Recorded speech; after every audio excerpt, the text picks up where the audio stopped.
रात्रि क्लास चल रहा था 11 नवंबर 1967।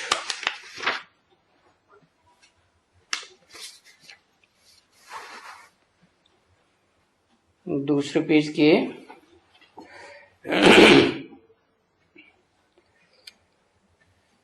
अंत में 5-6 लाइन पहले बात चल रही थी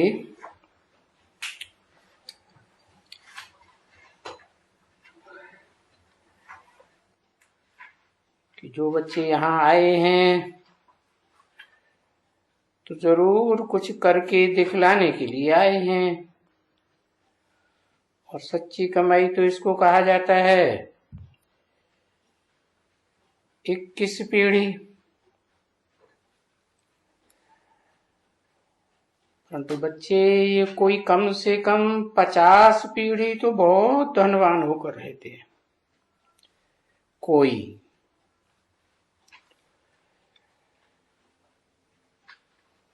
क्योंकि लड़ाई झगड़ा तो तब हो जबकि सूर्यवंशी के पीछे ये सब आवे। इस्लामी ये पहले आते। अब इस्लामी जब ये इस्लाम धर्म स्थापन करने के लिए आए तो फिर इनको उस समय कोई प्रिसेप्टर नहीं कहा जाता है। और जो भी और भी धर्म पिताएं हैं, बुद्ध हैं, क्राइस्ट हैं, ये कोई भी प्रिसेप्टर्स नहीं है, क्योंकि प्रिसेप्टर कहा जाता है सदगुरु को।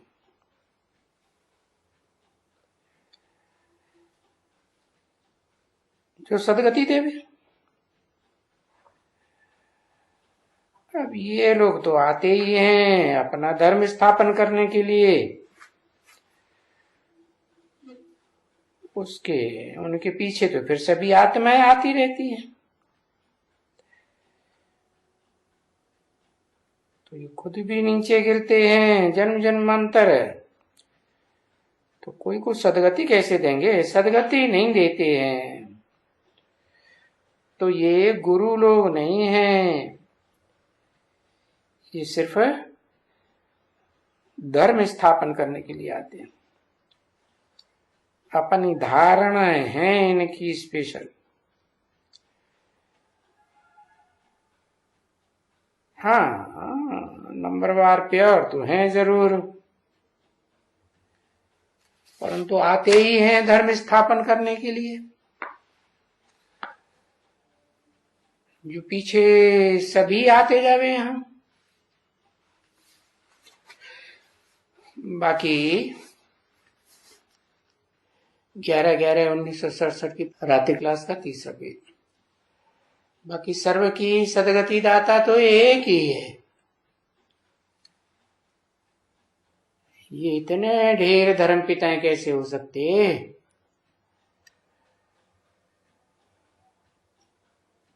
और जब सब तमो प्रधान बन जाते हैं, हर धर्म के धर्म पिताएं भी तमो प्रधान बन जाते हैं, उनके फॉलोअर्स भी तब आ पाते हैं।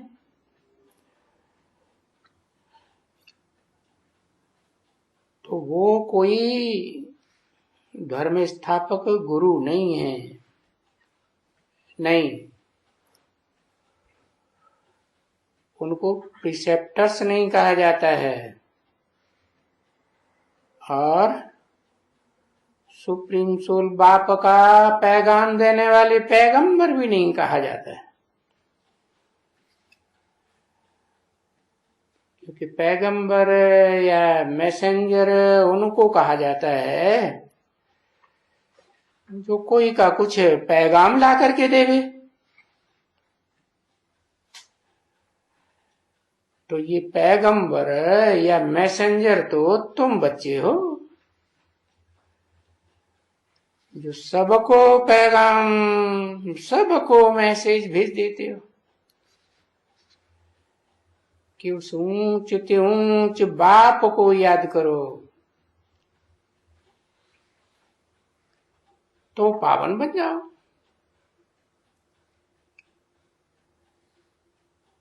घर घर में ये पैगाम तुमको देना है।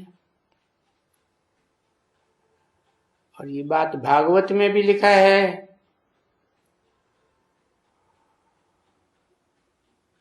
कि एक को भूल गए तो उन्होंने डोरौपा दिया भगवान को।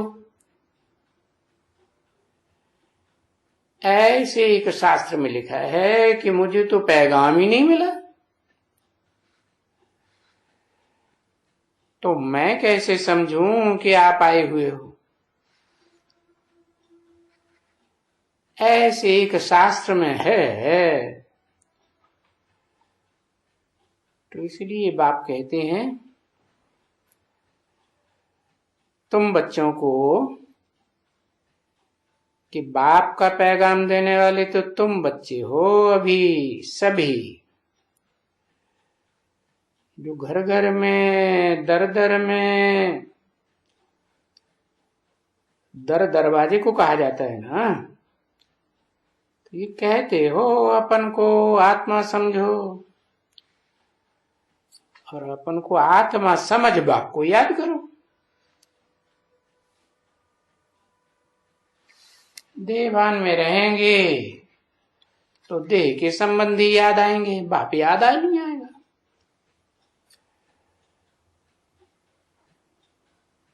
तो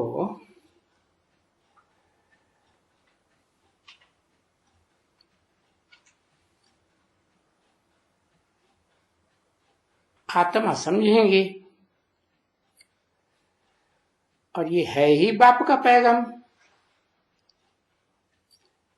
यही मैसेज है पहली पहली कि अपन को बच्चे आत्मा समझो और मन मना भव और मेरे मन में समा जाओ। अब बताया कि मन तो मनुष्यों को होता है, सुप्रीम सोल बाप को तो चंचल मन नहीं होता है ना, तो जरूर कोई पावरफुल मन में प्रवेश करते होंगे। कहा ही जाता है मनुष्य सृष्टि का बीज एडम,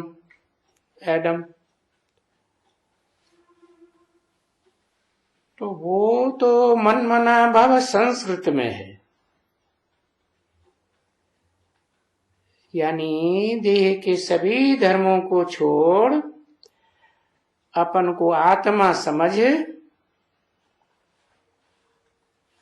तुम जो नंगे आए हो आत्मा ज्योतिबिंदु बन के आए थे ना, देह तो नहीं थी, तो पहले प्योर थे। सो देह में आकर के फिर इम्प्योर बने हो, क्योंकि आत्मा तो अविनाशी है और देह विनाशी है, तो विनाशी चीज इम्प्योर हुई ना। अभी प्योर बनने के लिए तुमको मुझे याद करना पड़ेगा, है? ऐसे नहीं सिर्फ अपन को आत्मा समझेंगे, ज्योतिबिंदु आत्मा हूं तो प्योर बन जाएंगे, क्योंकि आत्मा में अनेक जन्मों का संग का रंग का वो खाद पड़ा है ना। तो फिर उस बाप को याद करो जो अपन को आत्मा समझ है,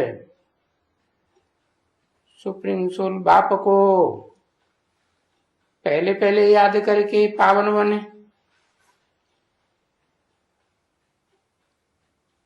तो सहज हो जाएगा ना। साकार में निराकार याद आएगा ना। नहीं तो सिर्फ निराकार को याद करेंगे तो वो तो देखो गीता में भी लिखा हुआ है, अव्यक्तात् गतिर्दुःखम देहवद्भिर्वाप्यते। जो देहधारी मनुष्य हैं उनको अव्यक्त को याद करने में बहुत दुख सहन करना पड़ता है।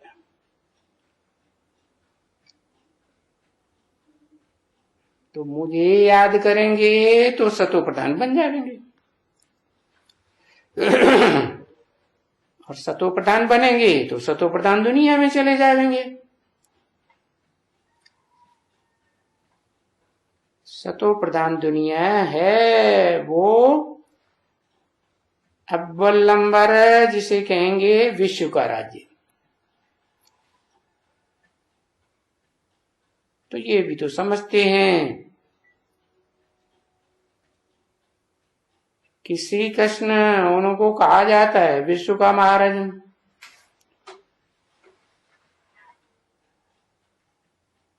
परंतु उनको हम लोग थोड़े ही कोई 100 या 108 कहते हैं, नहीं कहते हैं। तो बस वो अपना पद बनाए लेते हैं सन्यासी लोग।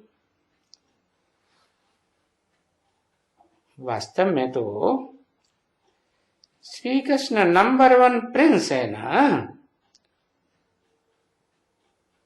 प्रिंस तो बच्चा हुआ ना, बाप तो नहीं हुआ, समझा ना।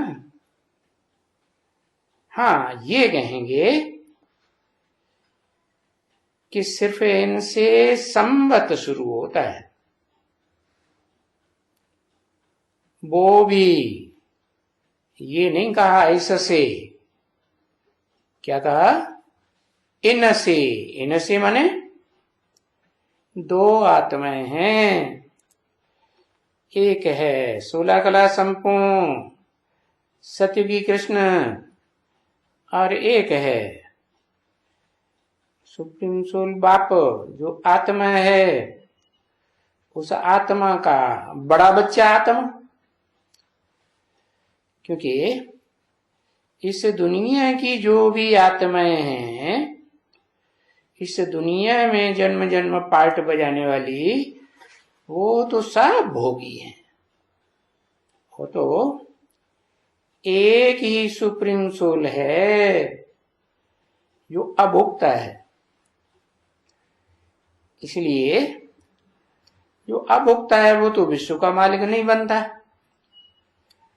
हाँ, तो आत्माओं के बीच में जो नंबरवार आत्माएं हैं, भोगी आत्माएं, वो विश्व की बादशाही भोगती हैं।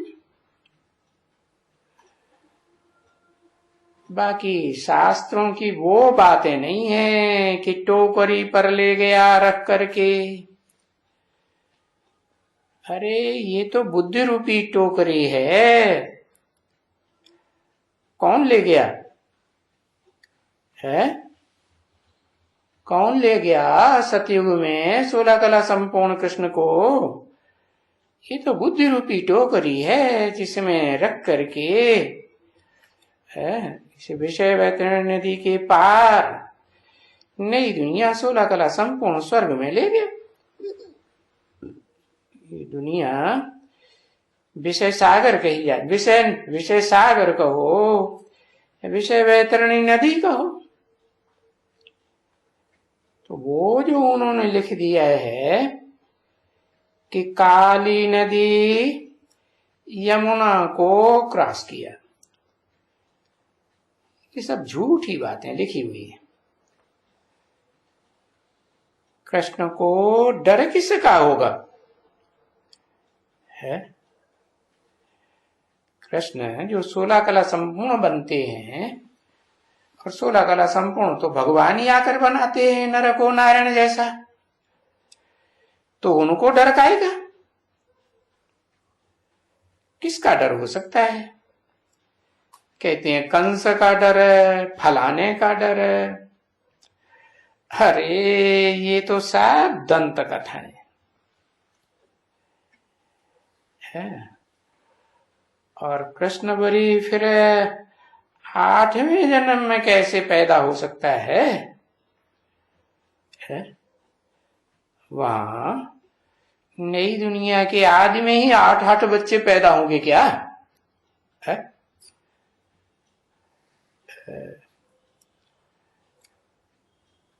तो ये सब झूठी बातें हैं।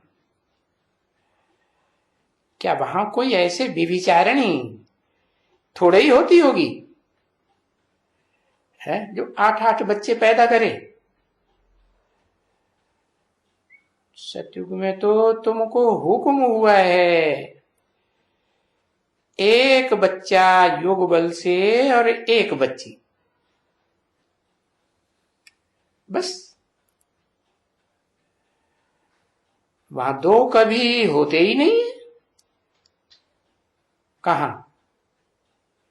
जो दुनिया 16 कला संपूर्ण मैं स्थापन करता हूं, वहां पहली पीढ़ी में है इतने बच्चे थोड़े ही हो सकते हैं। तो कृष्ण जो सतयुग में जन्म लिया, वो 8वां गर्भ में कैसे होगा? है ये समझ की बात है ना। यहां बहुत बाबा समझाते हैं सभी बातें। क्यों? क्योंकि ये सारे इस ड्रामा के आदि अंत को जो ये जानते हैं ना, तो ये बैठ करके सब समझाते हैं।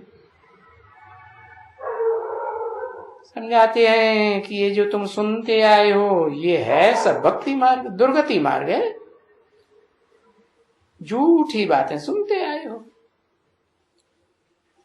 तो उन झूठों की बात ही क्या सुनने की है?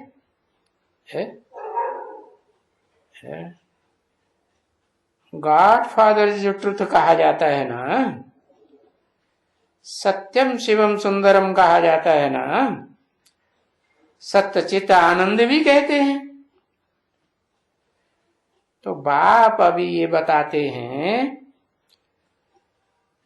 ये हियर नो इविल है, सी नो इविल, इनको देखना भी नहीं है, टॉक नो इविल, इनसे बातें भी नहीं करनी है?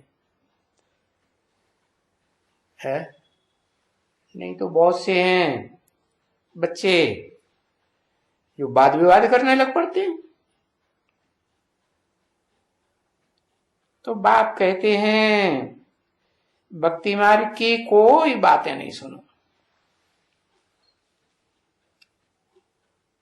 वो तो सभी गिरने की बातें हैं। कह देते हैं कण कण में भगवान। अरे कण कण तो जड़ हुआ ना है, तो चैतन्य भगवान कण कण में कैसे आवेगा? कहते सर्वव्यापी है, हम में है, तुम में है, कच्छ अवतार, मच्छ अवतार, वाराह अवतार है। अरे अभी कहते थे जड़ कण में, कण कण में है, अब कहते कि कछुए में है, मछुए में है, मछले में है, माछले में है, सुअर में है। अरे भगवान आवेगा तो मनुष्यों को आकर के ज्ञान सुनावेगा, गीता ज्ञान, कि कच्छ मच्छ को आगे सुनावेगा?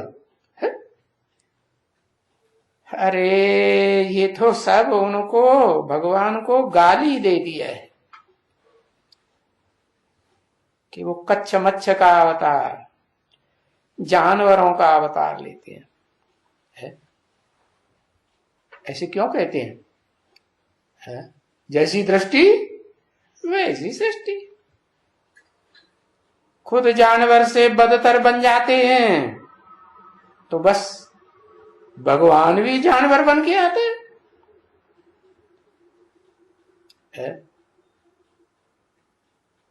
कहते हैं कच्छ का बच्चा, सुअर का बच्चा, वरा फलाने का बच्चा। अरे सुअर के रूप में आवेगा तो सुअर ही पैदा करेगा ना। कछुआ पैदा करेगा ना कछुए को। है? तो बाप कहते हैं देखो ये गालियां दे करके मेरे ऊपर कितना अपकार किया, कितनी कितनी गालियां, और ये सब गालियां दिया है मुझको। इतनी गालियां देने के बावजूद फिर भी मैं आकर के बच्चों के ऊपर उपकार करता हूं। ये ऐसा ही खेल बना हुआ है क्या, जो इतनी गालियां देते हैं, इतनी ग्लानिंग करते हैं, इतना अनुपकार करते हैं, है? मैं आकर के उनके ऊपर उपकार करता हूं। मेरा इस खेल में यही पार्ट है। और वो जो अनुपकार करते हैं मेरे ऊपर, सो मैं जानता हूं जो करते हैं वो बच्चे कुछ नहीं जानते, न मुझे जानते हैं, न मेरे इस ये सारी रचना के आदि मध्यंत को जानते हैं। इस सृष्टि में ये जो सारी रचना है, सतयुग आदि से लेकर द्वापर के आदि मध्य से लेकर के कलयुग के अंत तक जो भी देवात्माएं, ऋषि मुनि, राक्षस, जानवर, पशु पक्षी, कीड़े मकोड़े, जो भी सृष्टि की रचना है, प्राणी मात्र, इनका सारा हिसाब किताब मैं बच्चों को आकर समझाता।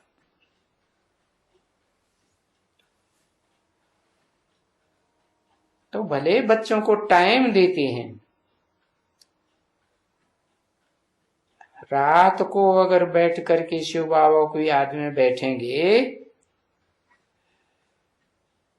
और याद में रहते रहते सो जाएगा, तो शायद हो सकता है सोते सोते उड़ने लगे।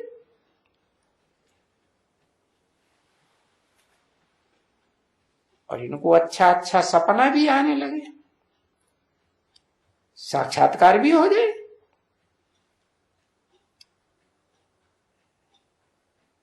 तो ऐसे मत समझना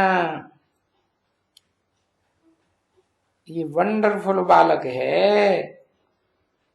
कौन? शिव बालक। माताओं की तरफ बुद्धि गई होगी ना, जो तुम्हारा बालक है। तो सब कभी भी मेरे पास ऐसा कोई नहीं आया, इतनी उकीर से, उमंग उत्साह से कोई नहीं आया कि बाबा मैं आया हूं।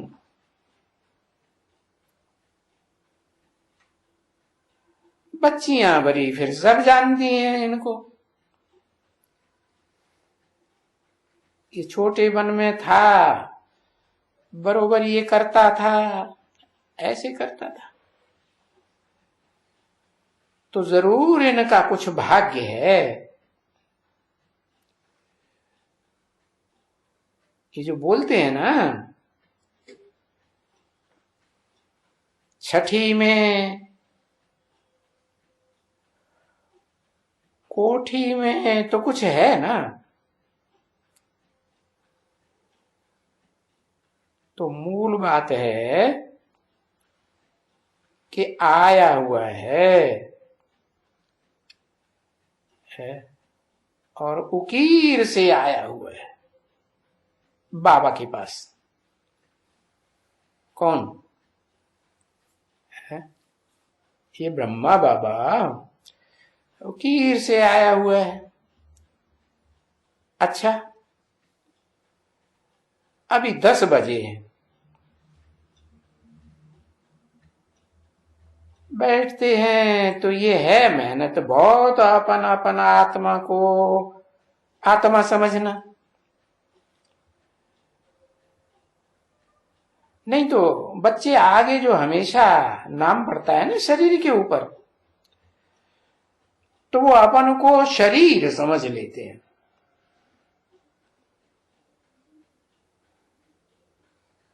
और ये बस अंतिम जन्म में अभी एक ही दफा है ये, जब तुम अपन को आत्मा समझते हो। और ये ऐसा पार्ट तो एक ही दफा आएगा ना बच्ची, 5000 वर्ष में। अभी जो पार्ट बजता है सो फिर 5000 वर्ष के बाद फिर रिपीट हो। 5-5 मिनट के बाद भी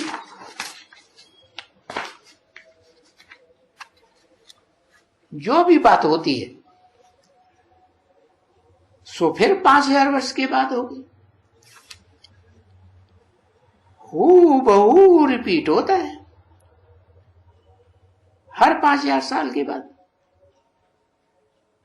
11/11/1967 की रात्रि क्लास का चौथा पेज। बाबा देखो ऐसा किया ना, 5000 साल पहले भी ऐसा किया था। तो देखो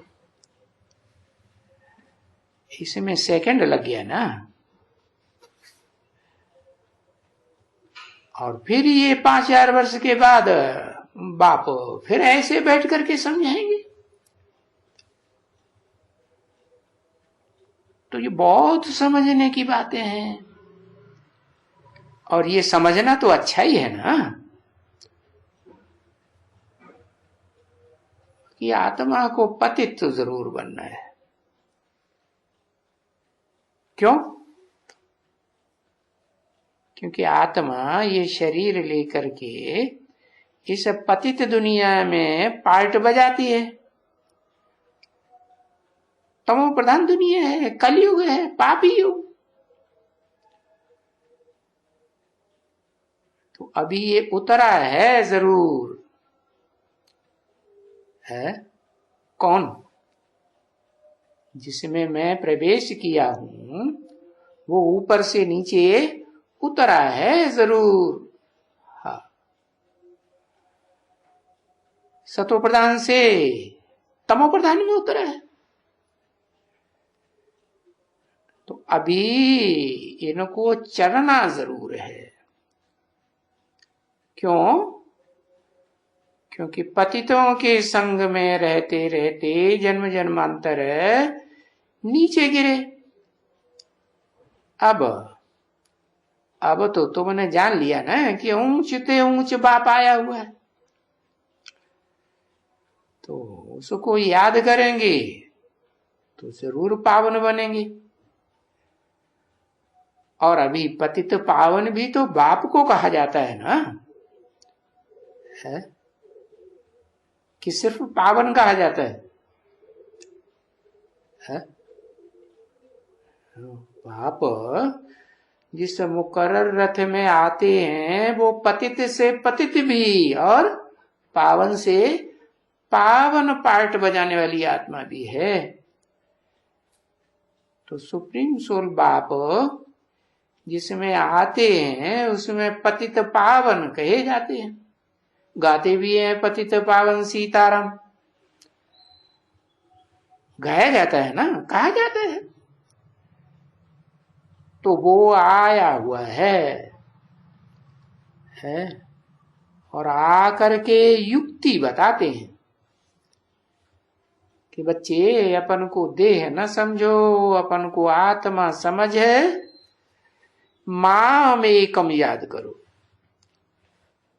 ऐसे नहीं जो माम एकम एक बिंदी को याद करो। माम एकम बिंदी को कैसे याद करेंगे?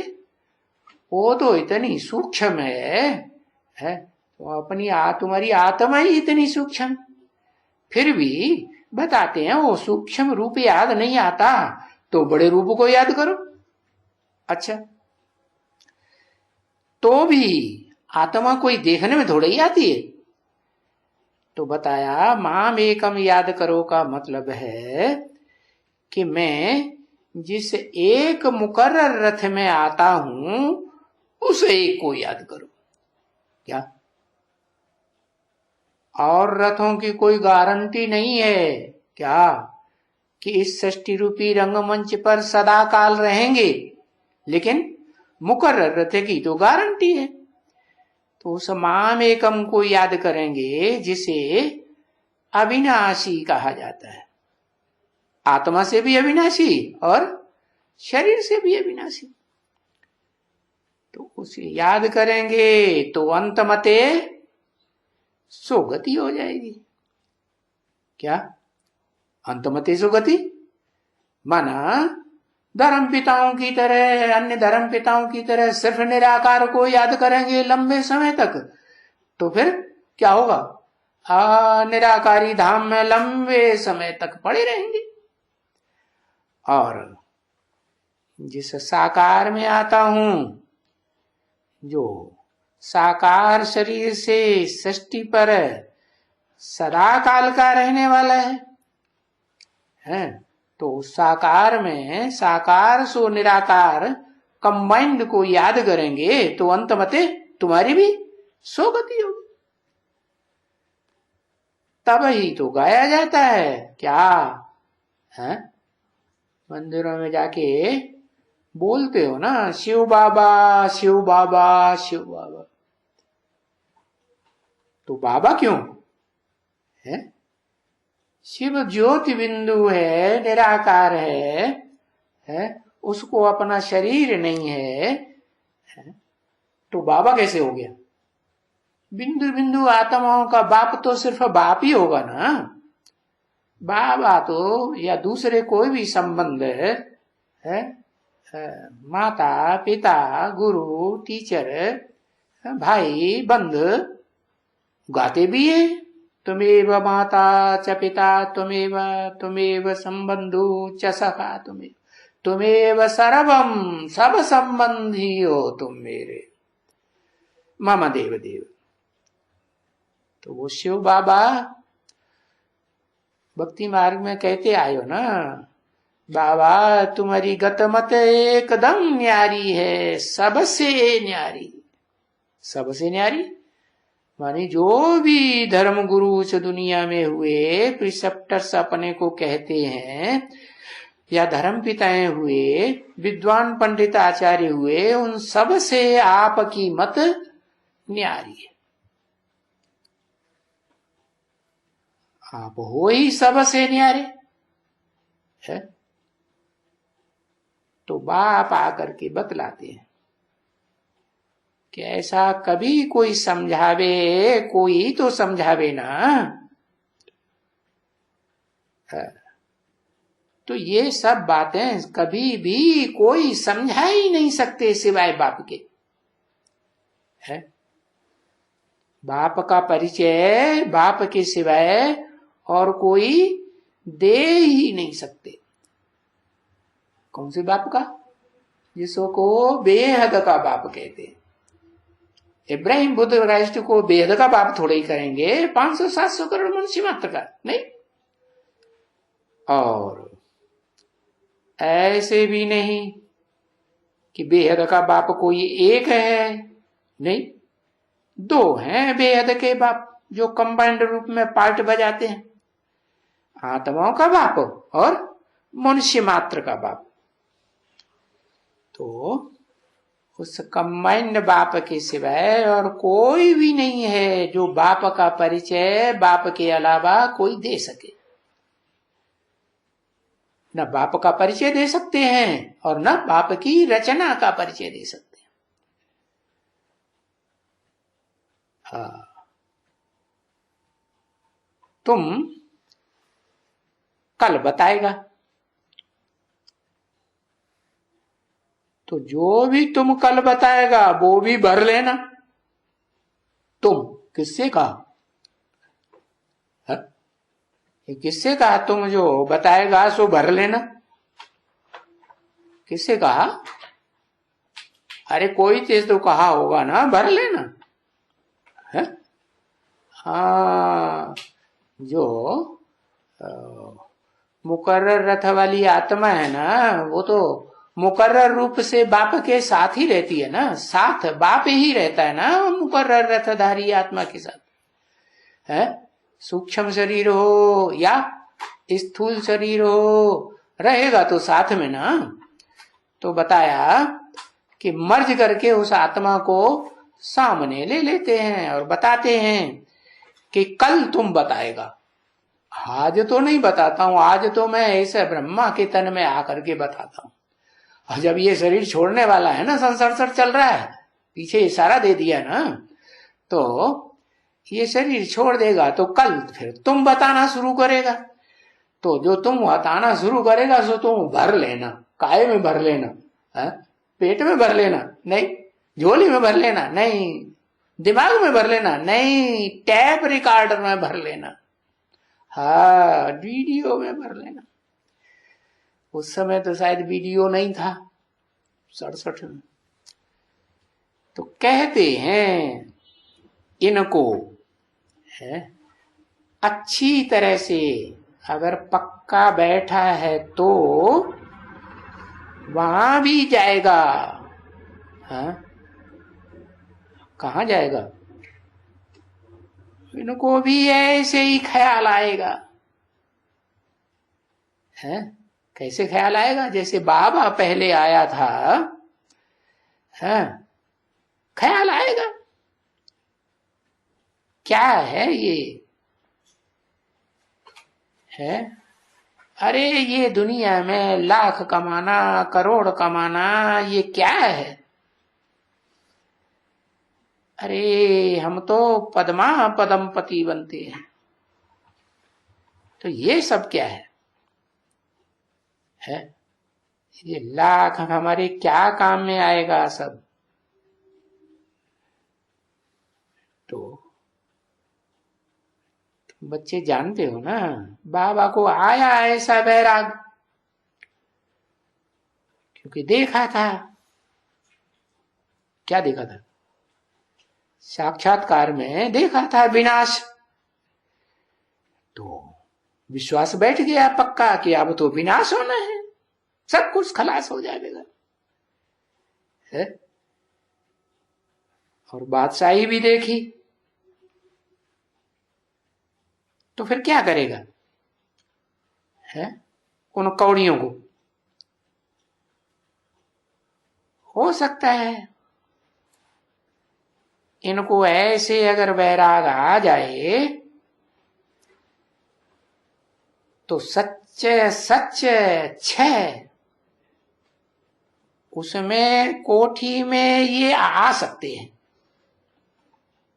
कौन? 6 कोठियों में ये आ सकते हैं। कौन है? ब्रह्मा बाबा। हाँ, आ सकते हैं। अच्छा चलो बच्ची, आगे की कोई आस रखो ही नहीं है। किस बात की आस? कोई भी दुनिया की चीज की आस रखो ही नहीं। सिर्फ बाप को याद करो।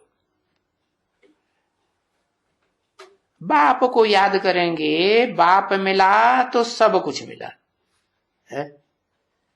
क्यों कहते हैं ना, बाप ये तुम्हारा बाप भी है, टीचर भी है, सदगुरु भी है, सदगति देने वाला है, स्वर्ग भी है और घर भी है। घर है कि नहीं? एक ही शरीर है, उसमें बाप भी है और वो ही शरीर में परम ब्रह्म जिसे कहा जाता है वो भी है। भले कहेंगे कि प्रैक्टिकल में तो परम ब्रह्म नहीं है, तन तो पुरुष का है, परम ब्रह्म माने बड़ा महत ब्रह्म है। तो अम्मा तो स्त्री चोला वाली होनी चाहिए ना, होनी चाहिए कि नहीं? होनी चाहिए। तो बताया कि तुमको तो एक को याद करना है या दो शरीरों को याद करना है? इसलिए तुम्हारी आशाएं तब पूरी हो जाएंगी सब जब माम एकम याद करेंगे, सभी कामनाएं पूर्ण हो जाएंगी, सिर्फ बाप को याद करो बस। ये सीधी सीधी बात एकदम बताते हैं। पर कामनाएं भी कौन सी है? कौन सी कामना? अरे बाप जो लक्ष्य देते हैं विश्व का मालिक, वो एक कामना पूरी हो गई तो बाकी सब कामनाएं पूरी हो जाएंगी। और बाकी क्या चाहिए? अच्छा चलो बच्ची, कहाँ चलो? अगर टोली बांटने चलो या तो म्यूजिक बजाने चलो। हाँ म्यूजिक बजा, मीठे मीठे रूहानी बच्चों प्रति रूहानी बाप व दादा का दिल व जान सिख व प्रेम से याद प्यार और गुड मॉर्निंग ना, गुड नाइट। हाँ गुड मॉर्निंग कहां से, रात में क्लास चला रहे थे ना। ये भी तो जानते हो तुम पूजे जाते हो, हैं? जो पूजा तुम्हारी होती है वो कौन से स्वरूप की होती है? जब तुम अपन को देह समझते हो, 24 घंटे में अगर तुम अपन को थोड़ा समय भी देह समझते हो तो क्या वो रूप की पूजा की जाती है? नहीं, तुम्हारी पूजा तो तब की जाती है जब तुम लगातार निरंतर निराकारी ज्योतिबिंदु निर्विकारी निरहंकारी स्टेज में रहते हो, तब पूजे जाते हो। ऐसे थोड़ी कि भाई हमने आधा याद कर लिया 8 घंटा है और बाकी 16 घंटा देवान में रहे, तो उस समय की तुम्हारी पूजा होती है? होती है नहीं। वहां तो देवताएं निरंतर ज्योति बिंदु आत्मिक स्मृति में रहते हैं ना, रहते हैं। तो जब आत्मा हो तब ही तो पूजे जाते हो, है? तो यहां क्या बनना है, कितनी प्रैक्टिस करनी है? निरंतर याद करना है या मुसलमानों की तरह फाउंडेशन डालना है, 5 बार याद करना है? कुमार का दादी ने क्या कहा था? हाँ, दिन में 5 बार याद करना। तो ये किसने शूटिंग की और कौन से धर्म की शूटिंग हुई? कहेंगे इस्लाम मुसलमान धर्म की शूटिंग हो गई, क्योंकि ब्राह्मण ही तो शूटिंग करते हैं ना यहाँ संगम युग में, और सारी दुनिया को ब्राह्मण बनना है। हाँ ये है कि कोई अव्वल नंबर 2 नंबर कुरी के ब्राह्मण बनेंगे और कोई एकदम लास्ट कुरी के 9वीं कुरी के ब्राह्मण बनेंगे। उनमें भी 9वीं कुरी में भी 2 प्रकार के हैं। एक तो आस्तिक, कम से कम निराकार को तो भगवान मानते हैं, एक ऐसे जो मानते ही नहीं भगवान कुछ नहीं होता। तो देखो तुम जब पूजे जाते हो तो ये जानते हो कि रुद्र की भी पूजा होती है, है। तो सालिग्रामों की भी पूजा होती है। रुद्र का बड़ा रूप बनाते हैं शिवलिंग, जिसने रौद्र रूप धारण किया, बड़ा विकराल भयंकर रूप धारण किया। तो कैसे दिखाएं बड़ा विकराल भयंकर, उसका बड़ा रूप बना दिया लिंग का। और जिन्होंने छोटा छोटा रूप धारण किया, सहयोगी बने, तो फिर उनको कैसे दिखा दिया? शालिग्राम, छोटी सी बटिया के रूप में दिखाई दिया। तो पूजा तो रहती है ना।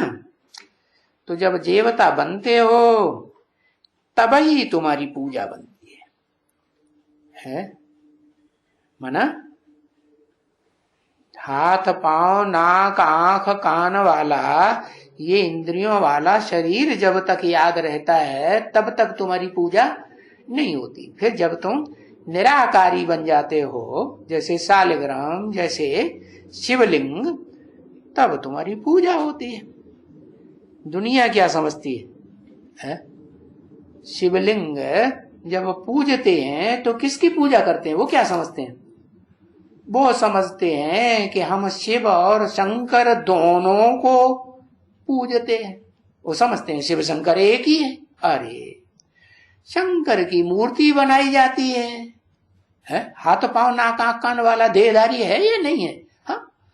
और शिव जो लिंग रूप में दिखाया जाता है वो भी पत्थर का है। चलो सोमनाथ मंदिर में हीरे का था, हीरा भी पत्थर ही था या पत्थर नहीं था? पत्थर ही था ना। हाँ? तो देखो जो पत्थर बनता है वो ही फिर मेरी याद करते करते वही सोमनाथ मंदिर की जो यादगार दिखाई गई है वो इस 60 रूपी रंगमंच का हीरो बन जाता है। क्या बनता है? हीरे की तरह है, सारी दुनिया में ज्ञान की चमक मारने वाला। वो ऋषि मुनि भी बनता है या नहीं बनता है? बनता है। और इस दुनिया में भी जिसे नरक की दुनिया कहा जाता है, यहां भी ऐसे श्रेष्ठ ते श्रेष्ठ पार्ट बजाता है कि सबकी आंखों में चमकता है या नहीं चमकता है? चमकता है। तो मेरे शरीर की तो पूजा होती ही नहीं। क्या किसने कहा? मेरा शरीर कौन? किसने कहा है? क्या है? ब्रह्मा ने कहा मेरे शरीर की तो पूजा होती ही नहीं। हाँ, भक्ति मार्ग में भी ब्रह्मा के शरीर की पूजा थोड़ी होती। हाँ, वो जो पुजारी होते हैं ना, वो पुष्कर में जो उनकी मूर्ति की सार संभाल करते हैं वो ही पूजा करते हैं। कहाँ की यादगार? संगम युग में माउंट आबू में जो ब्रह्मा के शरीर की संभाल करते हैं, मूर्ति जड़ मूर्ति की, वो ही उसको पूजते हैं। कि सारे भारतवासी पूजते हैं? नहीं नहीं। तो मेरे शरीर को तो पूजा नहीं होती है। फिर बोला मैं देवता तो बनता ही नहीं हूं। ये किसने बोला? शिव सुप्रीम सोल ने बोला मैं तो देवता बनता ही, मैं देवता बनाने वाला हूं या बनता हूं? बनाने वाला हूं, बनाता हूं। मैं बनाता बिगाड़ता हूं? भूल गए, फिर बार बार भूल जाते हैं। मैं करता हूं, क्या करता हूं? क्या हूं? अकर्ता हूं। तो मैं देवता बनता भी नहीं हूं, बनाता भी नहीं हूं। मैं तो सिर्फ देवता बनने का रास्ता बताता हूं ना। हाँ, ओम शांति।